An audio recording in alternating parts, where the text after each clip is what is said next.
We're all familiar with the theory that a gigantic asteroid struck the Earth 66 million years ago, at the Cretaceous-Paleogene boundary, killing off the dinosaurs. First proposed by the father and son Alvarez team in 1980, it was not until a decade later that the actual site of the impact crater was identified on the Yucatan Peninsula of Mexico. The resulting Chicxulub crater was 120 miles in diameter. The dinosaur asteroid impact crater left concentric rings of fractures around itself, and it was soon noticed that many of the Yucatan's famous cenotes, or water-filled caves, were also aligned in rings around the crater, the so-called Ring of Cenotes. This was no accident. The fractures in the rock left behind by the impact were lines of weakness, forming preferential flow paths for groundwater in the years since. Groundwater eventually dissolved out the caves we know today. Now moving to the state of Minnesota, USA. In 2022, the Minnesota Geological Survey, in the course of revising the Dakota County Geologic Atlas, observed shocked quartz and other indicators of meteorite impact in drill cores from near the Pine Bend of the Mississippi River. They concluded that a meteorite had struck the area 490 million years ago, during the Ordovician period. While it left a crater estimated at 2.5 miles in diameter, there is no sign of it on the present-day land surface. This impact came long before the time of the dinosaurs. Indeed, the highest form of animal life would have been trilobites. This first-of-its-kind discovery from Minnesota resulted in national news coverage. This is an old blast in the past. Geologist Julia Steenberg believes they found the site of a meteor crash. The crater under Invergrove Heights spans about 2.5 miles wide and dates back 490 million years. But as with the dinosaur asteroid, it is likely there were other effects. Indeed, there's a well-known historic cave on the outskirts of the blast area, 5 miles away, in rocks that correlate with the time of the impact. But until now, no one has investigated the possibility that this cave resulted from the impact, not as a direct result, but because the fracturing caused by the impact provided lines along which caves could later develop. Today, we are making a visit to Lee Mill Cave near Hastings, Minnesota.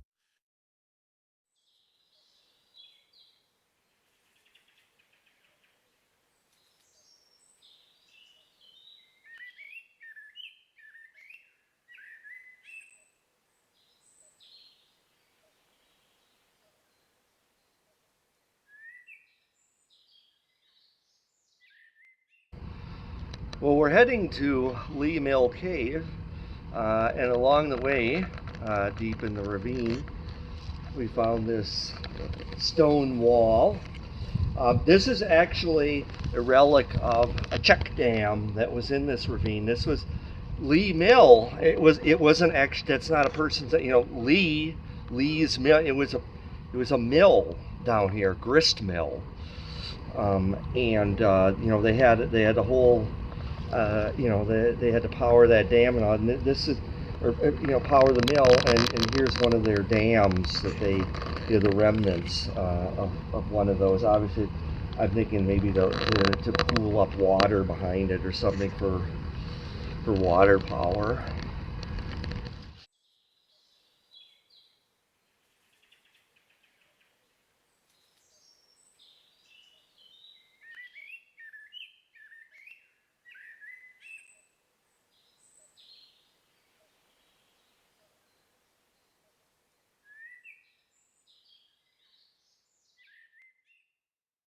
Yeah, so we're on our way to Lee Mill Cave along that hairy ridge line, along those ledges, those dolomite ledges, and we came across this wheelchair.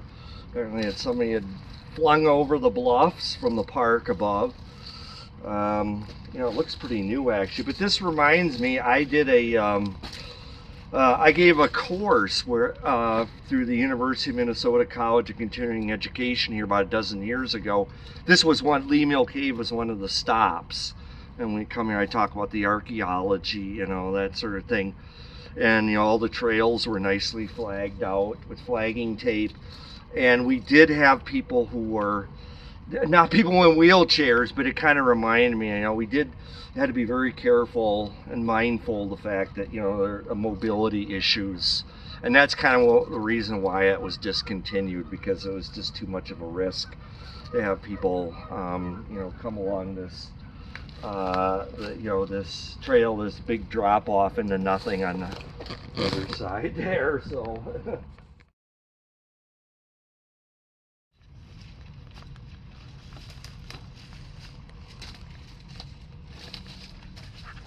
Lee Mill Cave at last. Hasn't changed much since the last time.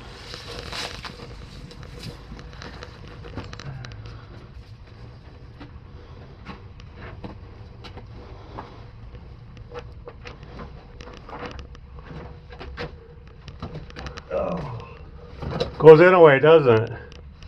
Yeah, it is. Looks like it opens up Just another heading towards the big room back here. Another 30 feet and it goes into a room. Cool. Well, today we are at the entrance of Lee Mill Cave near Hastings, Minnesota. And we are here to investigate the notion that this cave was created by a meteorite strike 490 million years ago. Now, not directly created by that meteorite strike, but it would have, the meteorite strike would have created fissures in the ground of certain directions from the impact that we may correlate with passage orientation. And so that and anything else we can find here today, we're going to be looking into. Now, the meteorite I'm talking about is a very new one, even though it's 490 million years old, in the sense that the Minnesota Geological Survey only rediscovered it, or discovered the clues of it, a few years ago in 2022, when they were remapping Dakota County. And they named it the Pine Bend meteorite. And so if you look out at this vista over my shoulder here, a beautiful vista of, you know, Spring Lake Park, and this is just an expanded portion of the Mississippi River down here, created by the Hastings Dam. But what I'm trying to point out in the distance there, you can see the Pine Bend refinery. And so we can take that as kind of like a visual as for where this gigantic meteorite struck 490 million years old, making a crater that was back then about 2.5 miles in diameter. So you don't find any relic of that crater today. What you find instead, or what MGS found, was what we call shocked quartz. And so this is like, you know, sand grains, probably in the Cambrian Jordan sandstone formation that have been, you know, put through an impact process. And they found these in cores that they were drilling for the survey. And that's how they kind of looked at, hey, this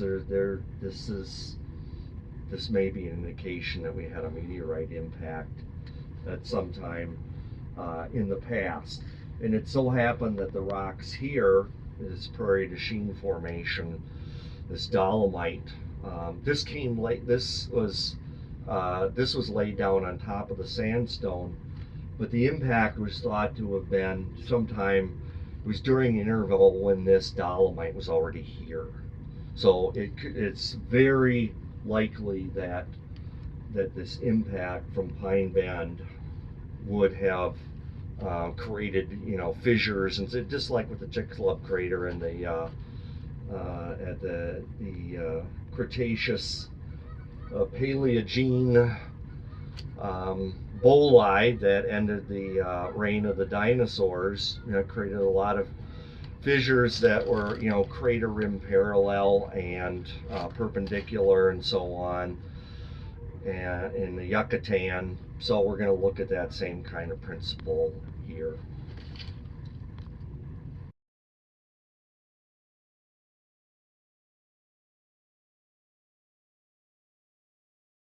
Okay, so one of the things I need to do here is to look at see if I can line the passages up with Pine Bend. And so I have a map of Lee Mill Cave here, and there's the north arrow, and so I have my compass here. So I put the north arrow, I'm lining the north arrow there.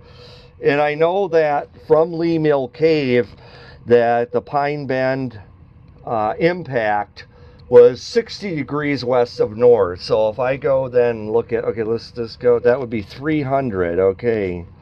So I'd be kind of pointing at 300. So it's kind of like that way. It's not really totally aligned with the Pine Bend refinery. So we got to like look and see if they're, if we can relate this to the fracture pattern or if there's some other cave passage that lines up with that or is perpendicular to it. So we're gonna have to do some joint analysis here on this question.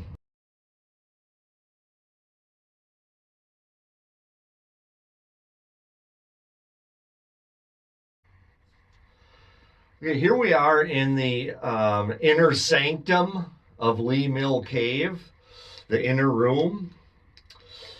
And this is actually the cave that features on the cover of the book Minnesota Caves, History and Lore. So this is a, one of those places.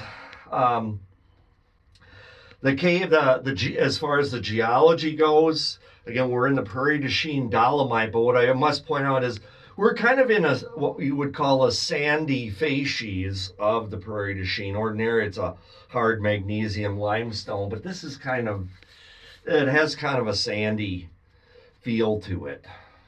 So it's, kind of depending where you are. And because of that soft sandy thing, this cave was looked over recently by an archaeologist from MVAC, and they could not find any pictographs or petroglyphs in here, Native American carvings or anything like that, despite it almost offers you a nice place to make a carving of some kind. Well, this cave was excavated by the Science Museum of Minnesota in 1953. If you had been in here before then, I mean, the sediments here would have been like, pretty deep. And they dug out most of this volume that you see here. And in 1956, they produced this nice report on Lee Mill Cave. It has a map of the cave, another very good information that I will be using as a reference. Some of the things to address here. So the cave formation. I mentioned earlier that this cave may have been dissolved out by groundwater, most likely was, along a fissure that is aligned parallel or perpendicular to the Pine Bend impact, or maybe not. I had to do an analysis on that. When we look at some of the evidence in here, like about more evidence of what the cave formation, you see this kind of reddish soil here. This is known as terra rossa in Italian, which just means red earth. And this kind of suggests that maybe the cave was, that it actually dissolved under the water table. Because, these red sediment, these are just the insolubles left over as that dolomite dissolved, and it just left it here.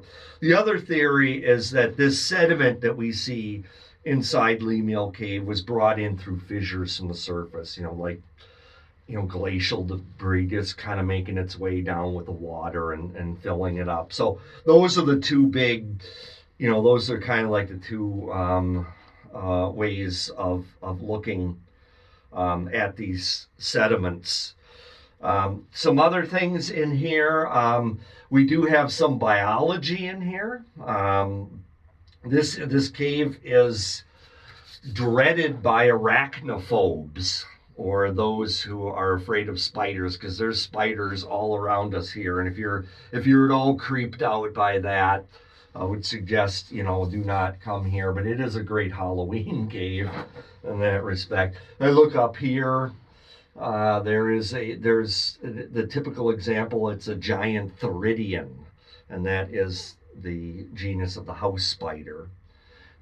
So these are just like giant house spiders, like the ones you'd find in your basement, but here they are out in the wild in a cave.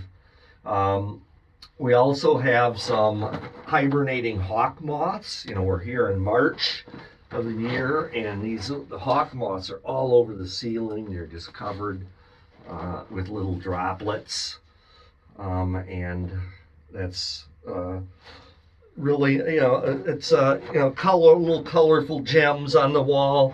Apparently we have some tree roots coming through here from above, so we are pretty shallow here. I mean, the top of the cliff is not that far above us. And then, off in the distance here, we have like a little, so we're not at the very end of the cave. There's a little crawlway here that continues for those who are so inclined. I think our late cave friend Tim Stenerson would have loved the challenge of trying to pop in that hole back there. Now, as far as the archaeological report, what did they find when they excavated these sediments in 1953? Anything significant? There are some pretty bizarre things, but I'll show you later. But the basic of what they found, things like pottery and bones and so on. This cave is right above the Mississippi River. It looks out over the Mississippi River. Okay, so this provides a lot of natural resources, and they think that this was a year-round place for native peoples. And what they determined, there's a nice article published in 1955, and I have a copy of it here actually. It's an article called "The Cave Dwellers" by Philip Taylor, and it's all about Lee Mill Cave, another excellent reference. And what he does is he points out that there are two very different races of people living in this cave over time. In the very earliest days, the lowermost stratum that they dug out, and none of that material is here. So, I mean, it's not, I wouldn't advise coming here pot hunting or, finding something to sell on eBay. That stuff is gone. That should be at the Science Museum.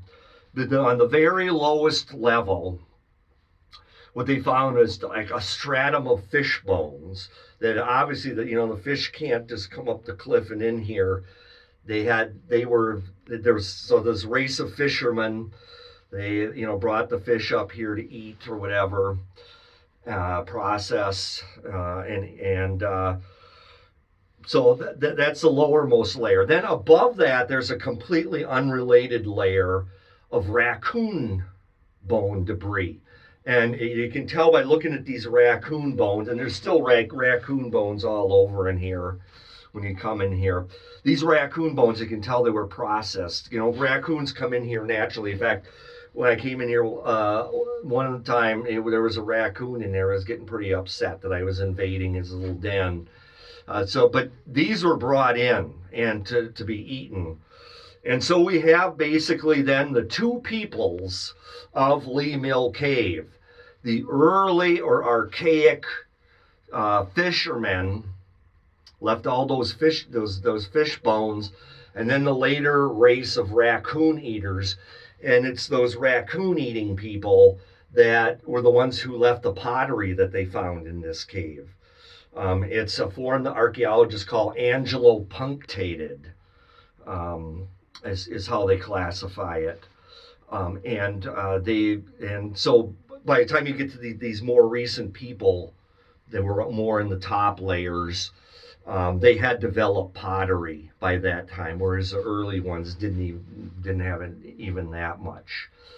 So we do see some time stratification in the sediments here. But again, Where is that? All those sediments have been pretty much excavated as they were by the Science Museum, and that's why indeed this cave is so roomy nowadays.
Well, we found a raccoon skull in the cave, the veritable Procyon lotor, and this is a Yorick of the raccoon world, apparently. I was meditating upon his skull here.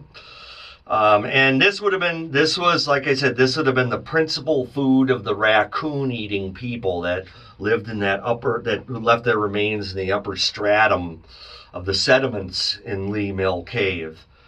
Another thing is that this is obviously of modern provenance.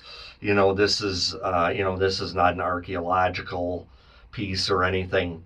But one of the things that this raccoon-eating people did, as I read from the reports, is for whatever reason, don't ask me why, but they would break open the skull and remove the brain of the raccoon for something. They had to make, I don't know if that was like a tender morsel to eat, or if there was, some other use for it. But so just to point that out.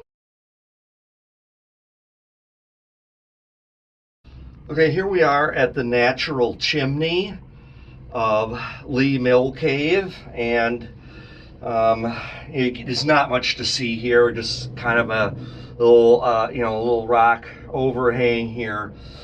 But it's called a chimney because it connects up through rock voids in the dolomite all the way to the surface. And so the idea was that's one of the things that made Lee Mill Cave such a special place for early peoples, is that you could build a fire in the cave. Ordinarily, if you build a fire in a cave, you're just going to choke. You're going to get suffocated, the smoke and all that. But here they could build the fire and cook things, and then the smoke would be just wafted up through that chimney and out to the outside, just by the natural air currents in here. So this is quite a special feature of Lee Mill Cave, and I really give credit to the archaeologists who figured this out in the 1950s. This might be the boulder that fell from the cliff and landed on top of that Native American. When they did the excavation of the cave in 1953, they found his skeleton under boulder, and this is in exactly the right place according to the map here. So I don't have proof that this is the boulder, but it certainly is in the proper location. So you can imagine that must have been quite a surprise and a shock. The boulder just didn't have time to get out of the way, fell right on top of him, and his bones, being underneath the rock, then were preserved for who knows how long. They haven't been, I don't know if they even have those at the Science Museum anymore, those specimens.